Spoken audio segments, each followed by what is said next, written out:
Hello friends, welcome to the software world. I'm Can Dost. Here I'm on a mission to make connections between the software industry and our individual and unique lives. We all have a common goal of solving problems with software. Whatever happens on our journeys will not stay mysterious anymore.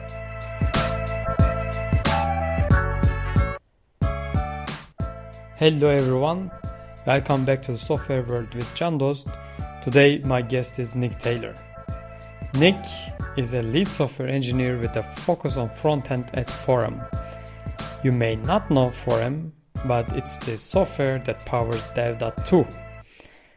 I came across Nick on Polywork and I was curious to learn more about the things that he does, such as hosting live pair programming streams, creating a community around VS Code.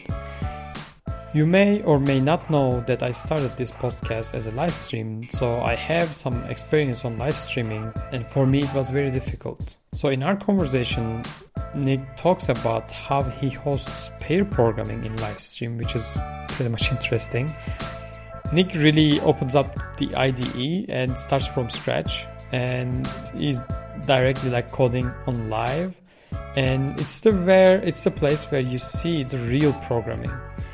So in videos on YouTube and etc., they're all edited and it's not prepared in the live stream. And what Nick does is really beneficial to everyone, and especially the beginners. So now it's time to listen and learn from Nick.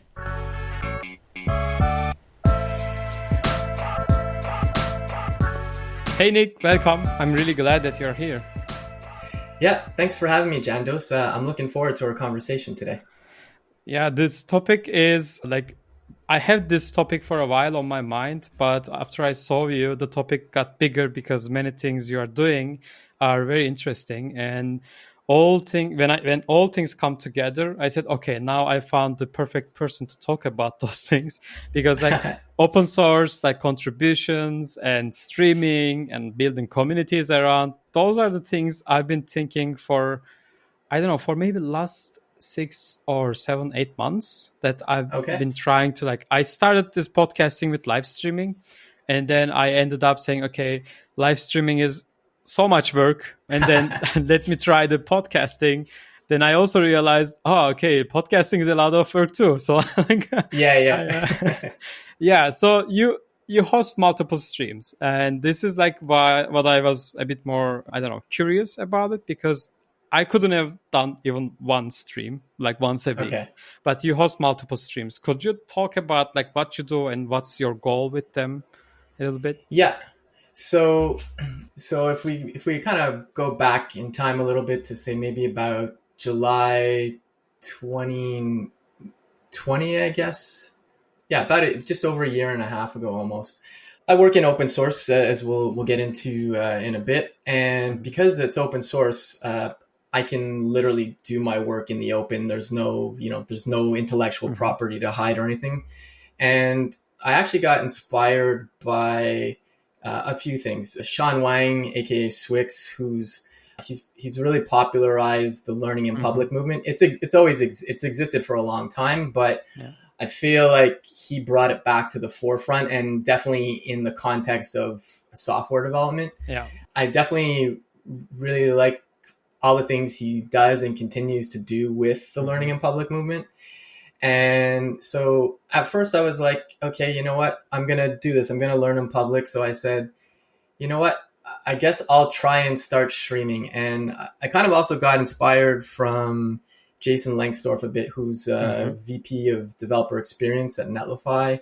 He's a really kind human being, and he's really good at streaming. He's been doing it for quite a while now.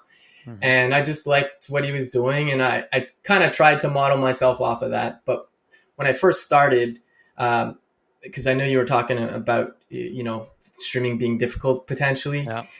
When I first started, literally nobody is watching you on a stream because nobody knows that you're streaming. So I literally started off with, okay, I'm going to do my work on Twitch, and I'm just going to see what happens.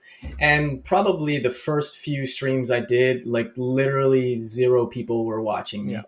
And it didn't bother me. I was just like, you know what, I'm just, it's not like you get an audience overnight. I mean, in rare occasions, maybe some event would cause that to happen, but in general, I'd say it's a pretty slow trickle to get your audience. And so I just kept at it. And then this kind of ties into open source and everything too, but I was doing my own work. And then at one point I was like, well, I work in open source. We're building out welcoming, inclusive communities. Why don't I pair with somebody in the community to, see if they're interested in pair programming? And also it would mean they'd be contributing to the forum code base, which we'll talk about after too, if you want. Sure. And so I found somebody, I believe it was, her name's escaping me at the moment, but she was very excited to go ahead and do it. And we did it. And this was on my stream at the time. So it went well. We had a lot of fun, but nothing was perfect. And when you stream, nothing's ever perfect. Yeah. And I think that's why I enjoy the medium, because, for example, I have a lot of respect for people that produce YouTube content, like folks like Nader Dabit or Anya Kubo, or there's a ton of people. When somebody makes like a 5-minute video, it's not 5 minutes that they spent on it. It's hours and hours. So when you see them with long tutorials or like kind of almost workshop-like content, they put in a lot of time. But when you come to the streaming world, it's live. So if something goes wrong, it just goes wrong. You can't change it. And I think the audiences that watch Twitch streams, it's typically Twitch streams. There's other platforms, I'm sure, but it seems to be the main one. They're all accepting of things going wrong. It's kind of just the nature of that platform. And it's kind of fun sometimes too when things go wrong. So that's kind of how that all started. And then, I paired with, I think, 2 more people on my stream from the community that wanted to contribute to the forum code base, which powers sites like dev.to. And that went really well. And then what happened last October, so last Hacktoberfest, before we were starting Hacktoberfest, I had a new coworker at the time, Christina Gorton, who's our developer advocate. We were talking about stuff to do for Hacktoberfest because we were kind of, there's a lot of people helping run it at Forum, but we were kind of like, I don't want to say the face of it because that's not true. It's more like we were doing a lot of stuff with it though. And I thought of saying like, well, I've done these pairing streams on my own stream. We have this dev Twitch account for dev2. Why don't we just start pairing with the community on that stream channel? And so that's kind of how this other stream started, which I'll talk a bit about too, but it was Hacktoberfest. It was the perfect time. And then we just started pairing with people, speaking to people in open source. And that's how the practical dev Twitch stream kind of got revived. I think it might have been used once or twice in the past for like an event or two, but they never really used that platform. So that's how those 2 streams kind of came about. And yeah, so on the dev stream, we'll typically pair with folks, but we also interview folks from the tech space typically, so it's a nice mix of just meeting really interesting people and just having great conversations like we're having now.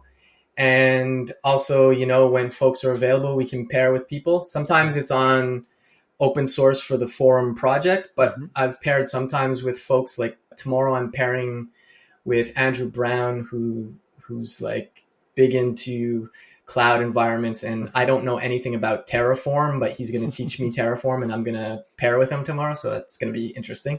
I think the pairing is interesting. Well, maybe on both sides, but I like the unknown, and you have to kind of be comfortable with things might not go right, and just have fun. I can understand people's reservations to do it, especially live. But I don't know. I just kind of embraced it and said, I'm just going to do it because, part of the Learn in Public movement, but also just, I'm just going to do it. I don't have a better explanation than that. So yeah. So for the learning part, I think this is the approach I also take with this podcast, like learn when you're talking with people, because like I invited many guests here. and I learned a lot Yeah. of things from them, and I'm still seeking people that I can learn from many things. And one thing you said Yeah. was like you start with 0 people watching, and that's not the goal. And Yeah. now I saw from your last streams that you have hundreds of people watching right now, and it builds up time to time, and it comes to that Yeah. point. But I think one of the things I liked about your streams is the pair programming part that you also mentioned.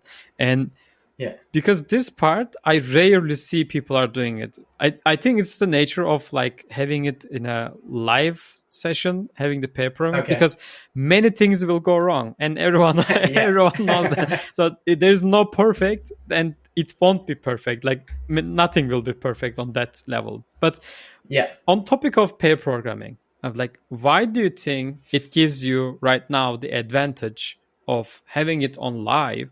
And also, why do you think the pair programming is beneficial overall? Yeah. Well, I think from the live aspect, I think one thing, because again, like I was talking about the YouTube content creators before, Yeah. they put out amazing content, but the content that gets put out is like, okay, this is what we're gonna do, and then we do this, Yeah. and then it all works. Yeah. And it's made that way because it is a tutorial. It's not meant to have flaws in it.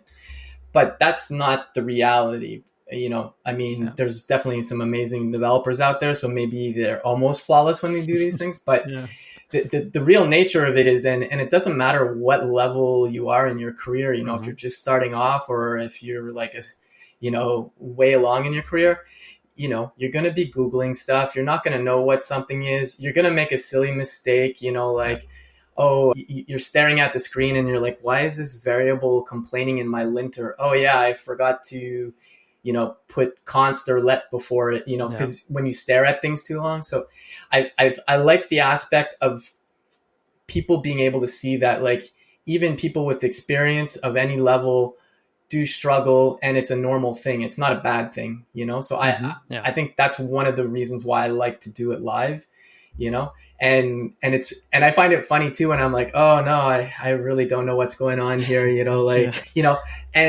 and the other aspect of it, and we'll talk about pair programming in a minute, but there's an audience, and it's live where they can interact. So there's people in the chat on Twitch, and like, say you're doing something. I was at a virtual conference recently, and someone was doing a live coding demo of something. It was really good, but there was like a typo in an API call, and like, I was like, oh yeah, you got a typo in this here, and it's not to criticize, it's to help, and then so you see all these people all of a sudden are like, oh no, try this, or oh, it's doing this because so and so, and I really like that aspect too. It's potentially like kind of even more than pair programming. Sometimes it's really collaborative because there's other people trying to help.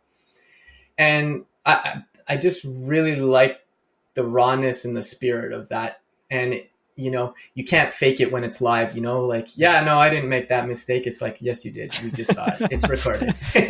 So it looks like much different from like live coding in conferences, for example, like in-person conferences. So like in there, when you make a mistake, you are all alone on the stage, right? So here you're on the Twitch, and that you have a chat. Someone can just come up and say, hey, look here's your mistake, so you can fix it, so it gets better. So it's like a community impact kind of. Yeah, and the other thing too, and we'll talk a bit more about pair programming, but the other thing, when we do, we've been pretty busy lately, so we've had more just tech guests on right now, but we're going to get back into some pair programming. But the goal when we do have someone pair program, like say they're working on an issue in our code base, the goal of the stream is not to fix the issue, have the pull request up, and it's merged by the end of the stream. That's not the goal at all. The goal really first is, we'll typically start off with, we'll open up the issue on the stream. We'll, I try not to read up too much on it before, because I like it to be kind of like, really like I'm just seeing it for the first time almost. Sometimes I do read a little bit, but, we go over what the issue is, and then we try, before we're even coding, we're discussing, is this the actual problem? Okay, it is. Okay, now let's see what could we maybe try, just discussing a solution. It's not all about just start coding. Mm-hmm. And I've even been on one stream, it was one of the earlier streams I did. We didn't even do any coding. We were just talking about the issue most of the time. Mm-hmm. And I thought that was interesting too, because these are all aspects of shipping something. They are more, I think. Like many times I've seen at least from my work that when I'm coding, like 65% of my time was spending on other things than coding, or maybe even more. So that's the natural part, right? Yeah, exactly.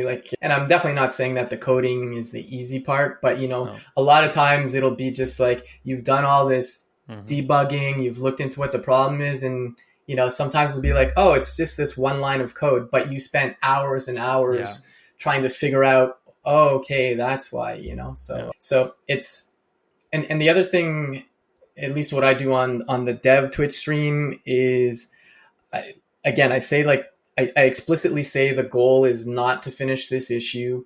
It's not to get it merged. We're just trying to, it's a starting point for whoever is looking to contribute to the code base. If we happen to fix the issue during the stream, that's amazing, but it doesn't matter really at the end of the day. And there's so many other aspects of fixing something that you need to do. Like you have to write tests, it's not just fix the code. So, and the other aspect of it is we develop community software. I work with and interact with people in the developer community a lot. I really like that aspect too. It's just fun. It's like an hour and a half, 2 hours of my day where I'm just hanging out and having fun with some people and doing some fun stuff. So there's all that. That's kind of why, that's the long answer for the live coding. And it kind of ties into why pair programming too a bit too, though. It's also to demonstrate that everybody has a process to doing things, you don't always have the answer. Yeah. It's definitely helpful if you're somebody who's less experienced and somebody who has more experience potentially to not give you the answers, but guide you in a direction, well, maybe try this or that, I don't think it's as beneficial if you just say okay, well, you need to make it this and that'll fix it. And then it'll pass the test and then this will work. You want some struggle because it's good to have a bit of a struggle, but you still want to be able to kind of guide them in the right direction. And it's not just like someone starting out and someone super senior. I mean, you compare with, people, at similar levels and it's still beneficial. You're brainstorming. You're like, oh, try this. Okay, no, wait, what about this? And and it can be fun for sure too, and I think if you keep in the spirit of being kind and being helpful, then pair programming is great. It's not great when somebody's like, that's all wrong. Do this, do that. Yeah. It's not helpful, and there's no reason to do it. Yeah, sometimes even the rubber ducking is useful. That's what I learned. You are in same level with you are two engineers from same levels, and then you just need someone to just watch over you while you are explaining what you're doing. Yeah. And I know people won't be able to see our recording, the video, but I do have a rubber duck. I bought it off of Jason Lang's store. It's I guess it's a corgi duck or a corgi dog rainbow. Anyways, we will put this on the link to the show notes. So okay, perfect. Yeah. But it's I mean, and because you brought up rubber ducking, I mean, that's kind of how I started with I've done rubber ducking before with an actual little rubber duck or just talking to yourself. And that's how the stream kind of started too. Nobody watching me and I'm just talking to my monitor. But people sometimes don't realize how beneficial it is to just talk through things or write down things. A lot of times I've seen it happen, somebody's looking for help, and when they start writing it down, say they're in Slack at work or something, once they formulate the idea, having written it down, sometimes there's a moment where it's like, oh, I know what the problem, because you took that time to write it out versus just I need help kind of, So, and we'll touch on this in open source, but because we work in open source, we're a globally distributed team. I'm in Canada. I work with people all over Europe, There's some people in South Africa, North America as well. And so you can't have synchronous meetings all the time. You can't just, if people are in the same time zones and you want to schedule a Zoom call or something, you can definitely do that. But our default is typically to work asynchronously. And that means, especially because we work in open source, that means we're writing out a lot of things in issues, pull requests. And it kind of goes, there's two reasons there's a few reasons, but one reason is to record it so that anybody that comes in the future can see like what the context of something that was being worked on was at the time. And the other is it's just helpful for if I'm finishing my day in Montreal and I write out like my question or here's the things I tried. And then you come in, when you start your morning, you can see that I've already put some screenshots. I have like a few paragraphs of what I was struggling with or some solutions I have.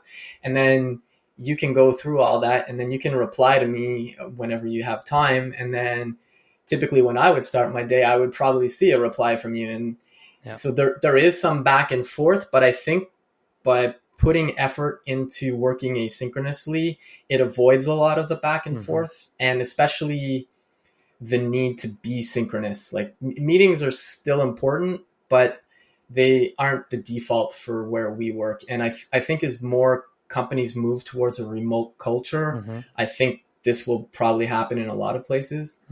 I imagine you work remote as well. Yeah. So exactly. Yeah. So like you're talking about Forum and all the companies. Can you tell us a bit about what Forum does so that our listeners can understand what open source tools you are developing? Because I want to slowly go into open source, and I think Forum explaining what you are doing right now makes more sense to understand. Yeah, for sure. So people may or may not be familiar with a website called dev.to. It's a blogging social platform for geared towards software developers. This came about I can't remember when it was first created, but it was created by Ben Halpern, who is a fellow Canadian, and I believe he's one of the co-founders, but I'm trying to remember what his exact title is at the moment. But so this was just something that he wanted to try out, and he gave himself 10 years. We're going to see if this works or not. And so that started off as dev.to, and there was a Twitter account initially with some funny memes making fun of, I don't know if you know the O'Reilly books with the animals. There would be just funny joke covers. So something like mastering copy pasting on Stack Overflow, for example. I remember them. Yeah. So that started from that account. So then that eventually became dev.to, a site. It's a Rails application, and that started to get more and more popular. And I don't know the exact number of members we have right now. I know it's well over 500,000. I think we're heading more towards the 1 million members mark soon. But this got really popular, and it got open sourced, and it was closed sourced initially. And just funny side note, but I was actually, they sent out a form, I think it was in 2018, and they said they were looking for people to potentially contribute to the code base because they were thinking of open sourcing it. So I actually became the first external contributor to contribute to the project. And then I believe it was August 2018, it became open source. And it was still the code base for the site dev.to. And over time, they kind of realized, the founders, that it's dev.to is a great place for software developers to share their experiences and knowledge.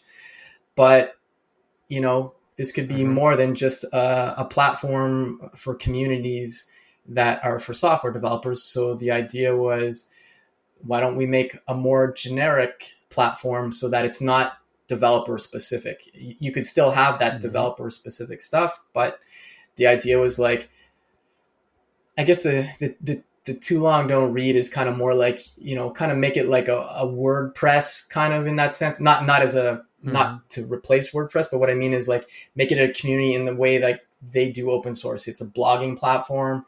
So we've made this community that's a blogging platform as well. And anybody can use it now. And so, that eventually the company got rebranded as Forum. And then from there, the code base got changed. Like it's still the same repository, but it got renamed to Forum at some point. And then a lot of work once we made that change in the company was to start generalizing the software more. So, adding more configuration so you could have things like, that it's not just dev2 specific. But the main goal is to build software that's welcoming, inclusive communities. And why not allow people that aren't developers to do the same thing? And we have a cloud offering, which is a paid option, which I don't know the pricing because I'm not in sales. And anyways, but we also have recently we released what's called self-hosting, and the software was always open source. So you could grab it and deploy it yourself. But, that meant you had to, set it up somewhere, install Rails, Ruby, set up a Redis server, your Postgres database, like all the pieces to it. And our systems team came up with this, just a way to be able to provision it a lot easier for somebody who has technical skills still, but you don't have to, it's all containerized. You don't need to do like install this, install that. It's all tightly wound up in these nice scripts now, and you can just do it that way. And I actually, because we're trying to test our own software out, so I made my own community, which is a community that I do want to be successful. It wasn't just to test it. So I created a community called vscodetips.com because I'm a fan of VS Code, and I had a Twitter account that would just give tips all the time. So this was my way of testing out our self-hosting, but also building a real community. Yes, it is still developer centric because it's Visual Studio Code, but there's other folks that have created different self-hosting options. There's one that's like for fans of rap. There's all kinds. There's an MMA one, like mixed martial arts. Somebody started one for crypto enthusiasts. There's a whole bunch of them. We can put the links in the show notes there to show like all the existing communities that are currently out there.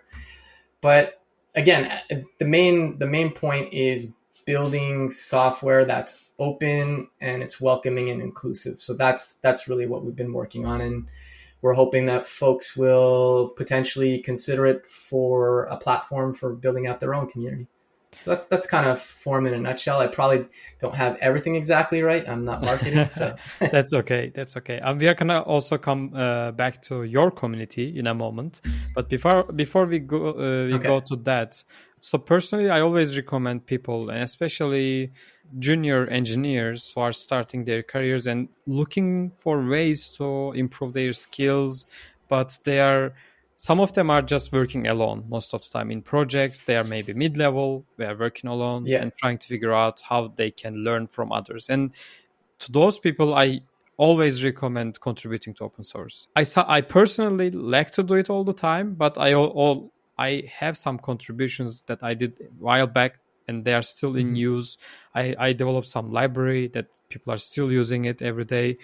This is really good feeling, but when I also think about, since you are building in public with open source, why should people contribute to the open source? Like, what are the advantages for them, and why is that important to the community?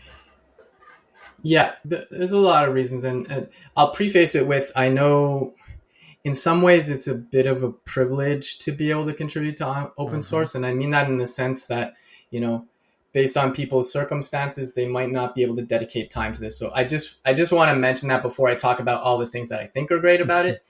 But I just want folks to be aware of that. I can speak from my own experience that contributing to open source has opened up many doors for me, including where I work currently. I think the main reason I was hired there was because I was working in that code base 2 years prior to being hired. And I was doing this on my own time because I enjoyed the product. So, it definitely opened the door in terms of a role. I think aside from opening up, doors for opportunities, it 100% can do that. The other things that you can learn from working in open source is you're working with other people. Even if I'm in Montreal and you're in Germany, for example, I could be collaborating with you, and that's also real world experience. It's not just like, okay, I fixed a bug. There could have been a discussion in there, and some thoughtfulness in the conversation there. These are all skills you need as a developer. Like it's not just like, hey, I fixed it. If you're at a paying job, you're going to have discussions with coworkers. You're going to need to come to an agreement, suggest things. And I think doing this out in the open, for one thing, it's already that folks are doing stuff in open source. I think that's amazing because it helps you get out of your comfort zone a bit. And I know, people have different levels of comfort. I just kind of gave up on that and I just tore the Band-Aid off and I just said, I'm just going to do it. But yeah, you're contributing with people. You're working in that asynchronous context, like we were talking about before. Yep. And these are all additional valuable skills for a real job. So, and sometimes, like I said, in my case, like you could be contributing to a project you really enjoy, and who knows, you could end up working there. There's people that worked on the Babel project, which used to be called 6to5, created by Sebastian McKenzie. That opened up a ton of doors for him. I know he did get burnt out and stuff, but which we could talk about too if you want to. I don't mean Sebastian specifically, but like when his contributions are huge, like everybody uses Babel right now. If you're doing any kind of front end development, so that work has huge impact too, and he's moved on to other amazing things, and he's working on a new project called Rome, which which is like a whole tool chain for front end, which is really interesting too. But yeah, it's the opportunities working with people, and when people go to you and say like, well, you don't have work experience, like that's when you can point to a GitHub profile. Yes, it's technically not a full-time job you might have, but they can see what your work looks like, how you've been interacting with people in the community. Because that's a big thing that people might forget about sometimes. Like, be careful, always be respectful and kind to people, because all of these things are public. Like, you'll see in some repositories when people will complain, like, your software is okay, but it doesn't do this thing I want. I don't like it, like fix it, which is not helpful at all, but the thing that people, I feel like they forget is like, people can see that, they might come across comments about a person and they go like, well, I'm not sure if we really want this person in our organization. They seem pretty rude and demanding, So, I think it just, it shows who you are, whether that's good or bad. Hopefully it's good, and there's just, and the other thing I mentioned is like having big impact potentially too. Like, there's some satisfaction in knowing that the software I'm building, like there millions of people access the site every month. And then all these other communities that have been created, including my own, are getting the benefits of the work I've been doing, which is, I think, pretty high impact. So, you are not the first person that I heard who got a job after contributing to the open source project, and I hear more and more people who get the role after contributing for a while to companies or any tool, because there are some libraries or some frameworks which become products afterwards. So you start with very small tool and someone just starts it, and you become a core contributor to it, and after a while then you just build the company kind of together. And these things are happening all the time. And I think the open source advantage, as you said, it's your public face. And if you're nice to people and if you're helping people, even if you are just reporting a bug, not being rude and trying to be helpful to provide necessary information in the issue and everything, it's already much more helpful. And this shows how you can contribute to any company that if you want to go in that case. Yeah, exactly. And, and the other aspect of which I talked about when we were talking about streaming is I really enjoy working with the community, like interacting with the people. One of my favorite things to do is like when it's somebody's first pull request to the code base. On your GitHub profile, you can put your Twitter account. Not everybody does, but when somebody has one there, or I'll just Google a bit to see if I can find their Twitter account. I like to tweet out and say, "Hey, congratulations on your first pull request to the code base."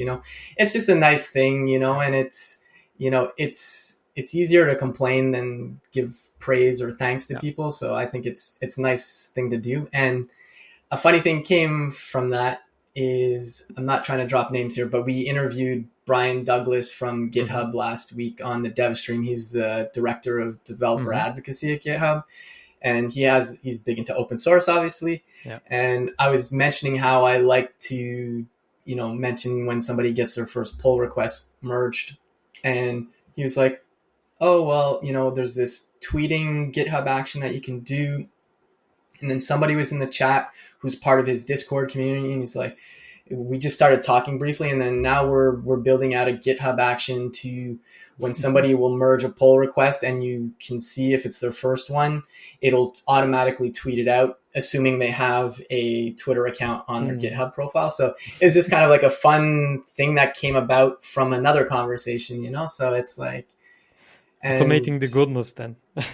Yeah, exactly. I'm gonna take that from you. Automate the goodness. I like that. But yeah, and that just came out of just chatting about something, and somebody in the chat was like, "Hey, that would be fun to do," and I just told them, "Let's do it," and now we're doing it. So Yeah, we are talking about like being part of communities and creating communities and etc. But I feel that open source is not the only way to be part of community and also join to any community. So what are the other things? Yeah. I know you have experience in creating a community, VS Code Tips, and also you are part of different communities. So what are the other ways to be part of any community? Yeah, for sure. One thing I'll just mention before we start talking about that is, like, in terms of open source, contributing to documentation is also super important. There are people sometimes that will say stuff like, "Oh, that's just documentation, you're not a real developer," or whatever.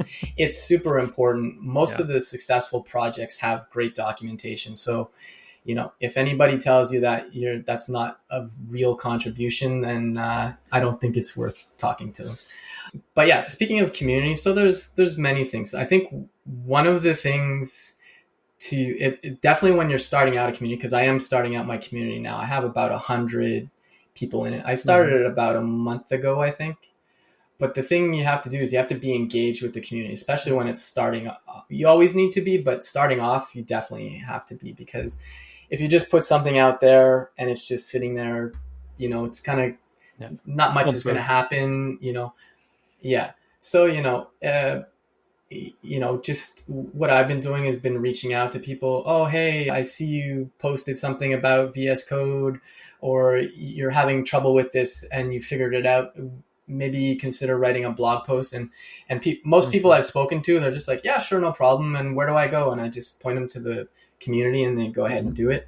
The other aspects of community, there's a lot of them, but a larger community like Dev.to, or even if like Dev.to, Code Newbies, you want to have content there that's moderated, and there is some programming aspect of that handles moderation, but you still need real people. And so, and this is obviously volunteer work. These people aren't getting paid to do that, but from what I've seen, and like before I was even working at Forum, I was a moderator, and I still am a moderator on Dev.to, because I just wanted to make the content good or help curate it.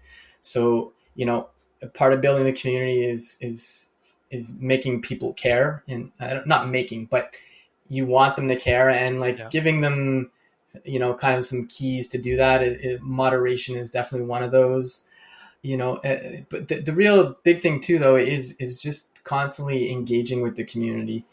And I'm trying to think what else. I mean, obviously you need content or whatever your community is in there too. Like if you have nothing in there, then it's not much is going to happen. But that's the kind of thing that will trickle in eventually. Like I was saying with the stream starting off slow, Dev 2 started off, with probably a modest amount of members, but it has a huge amount of members now, and, and then eventually people will also be like, well, this is like a welcoming community and there's some interesting content there that I found helpful. So then probably word of mouth helps too, like, oh yeah, just go over here or check out this blog post or, The other things too are you want to be able to reward your community members. And that I don't necessarily mean, you have to give people cash and stuff. But for example, my community is super tiny right now, so I don't have any of this in place yet. But like aside from obviously thanking people for sure.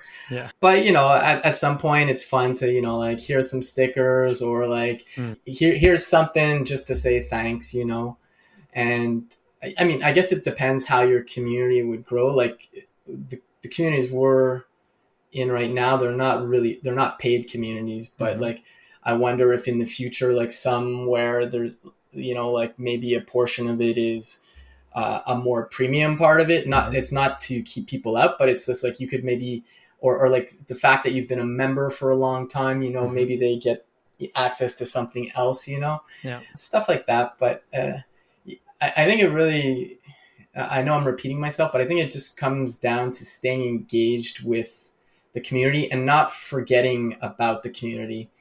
And what I mean about that is it's like, I'll think of like, for example, there's a Canadian company, BlackBerry, which was very popular. It's just a weird analogy, but like BlackBerry was a super dominant cell phone company. Yeah, and then I don't know if they rested on their laurels or what they did exactly, but basically iPhone came out of nowhere and just unseated them, and I think they got too comfortable, so it's not a direct parallel. I'm trying to think of a good example here.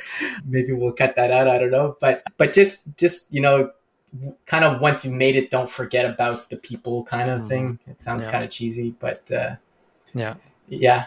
And yeah, I think that's the main thing. It's the engagement and keeping people, definitely always keeping it welcoming and inclusive, because you don't want to create a toxic environment for people either, because nobody's going to want to go there then. Yeah, definitely. So how people can find those communities? Because like, doesn't matter which community it is. Whenever I talk with people, they have no idea about these communities. Like, as you said, there are right now about 100 people in your community. This is a small community, but I think getting 100 people engaged is a big community, actually. So in my opinion. And people usually struggle finding these communities, including myself. Like when I wanted to learn about leadership or maybe some specific part of software engineering, I was struggling to find people around it. And whenever I find people, they were always like, people in front on Twitter, like they have huge followers and etc. Those are the people I found, but not the communities behind it. And now I have this perception that communities are everywhere. We just don't see them. And now I'm curious, like how people can find those communities. Yeah, for sure. No, it's a great question. I think part of it is Twitter. If we're speaking in the context of like the tech community, I found Twitter to be a great place to meet people and engage with. And then from there, I've just found pockets of things. So for example, I'm part of a community called Virtual Coffee, and I came about this community because Code Newbies, which is one of the communities we run, and they have a Twitter account as well. They're always they post out question, like how's everybody doing this week, or they'll throw out a question there. And this one person, Becca Harwood-Weigel, dropped a message at one point about I think I started following her on Twitter because I responded to her about something she was asking for a programming question. And then I just started to follow her on Twitter, and it always sounds weird when you say you follow somebody, but one day she just posted, "Hey, I'm starting this virtual coffee group, and if you want to come, just send me a message." And it started from that, and then, and then I just started becoming part of that community. So it's like, it's not always like the huge accounts too. Some of it's maybe by chance coming across these. The other thing too is just, as you meet more and more people, just ask them about the communities. I know if you're like for example, for forum communities, we do have there's a website where you can see all those communities, but Discord has like a discoverability tool too. Slack groups, I don't know how those get surfaced. I feel like those you just have to know. I don't know how. I don't think there's any public directory of like Slack groups. Maybe there is. But yeah, a lot of it's just been talking to people, and then sometimes people say, "Hey, do you want to join this community after you've spoken to them for a bit?" So I don't want to say they're all secret. It's definitely not that. It's just sometimes it's just once you start speaking to people, they'll be like, "Oh, well, I fixed this because I was speaking to somebody in this community," and then you join it, and then you all of a sudden you're like, "Where did all these people come from now?" And like, for example, when we were speaking with Brian Douglas last week, he runs a Discord community called Open Sauce, and he has, it's like a pizza logo. He has a project as well on GitHub, and it's a great place for folks to learn about open source and contribute. And that community, that's been out for a while, but I discovered that because I was listening to one of his Twitch streams. And so, even Twitch, I don't know what the percentage of programmers stream, but I know, like, because when I see the ones that I follow, it's like kind of in my bubble. So like it might not be that many. Like the majority of people on Twitch are video gamers. I sound old saying that, video gamers, but, but those are other places to do it. I mean, contributing to a project, a lot of times, if you look at the README, whether it's on GitHub or GitLab, they might be like, join us in our Discord or check our Gitter or, whatever they use for their community, so there's that as well. And but I think part of it might be a bit of luck finding some really good communities, but I think if you just poke around a bit, you can find them. And I'm happy to share a bunch that we can put in the show notes for sure. Because they've been great. And I mean, especially since the pandemic's still out there, I think communities have been super important for a lot of people. Like they were always important, but I think during the pandemic, I know that my virtual coffee group, that was something that was really great for me, during the pandemic. So, and just remember, be kind, help people, That's a perfect way to end. Like, be kind and maybe be part of community. Well, that was a blast. I really enjoyed it because like these topics, as I said in the beginning, are very interesting to me. And I sometimes struggle like finding communities or contributing to open source or pair programming and all those things. And you are doing these great things in public, which is so nice. People can see the real things behind it. So it's not just from a YouTube video, for example, that you see the 5 minutes, but behind it, there are like most probably 2 or 3 hours of just recording and then even more for editing and etc. And those are the things that are hidden, especially with this new digital age. And now I sound old when I say this, but these are the things that brings the color to life and you understand how the life is going on better. So that's like, I think we can sum it up, like join a community, do open source if you can, if you have a privilege, if you have a chance to do it, that would be great. And just be nice to people when you are doing it. That should be enough. Thanks a lot for joining, Nick. Thank you. I appreciate your efforts. Oh, and thanks for having me. I had a blast chatting. Before you go, don't forget to share the episode with one of your friends, colleagues, or work friends. Until next time, take care.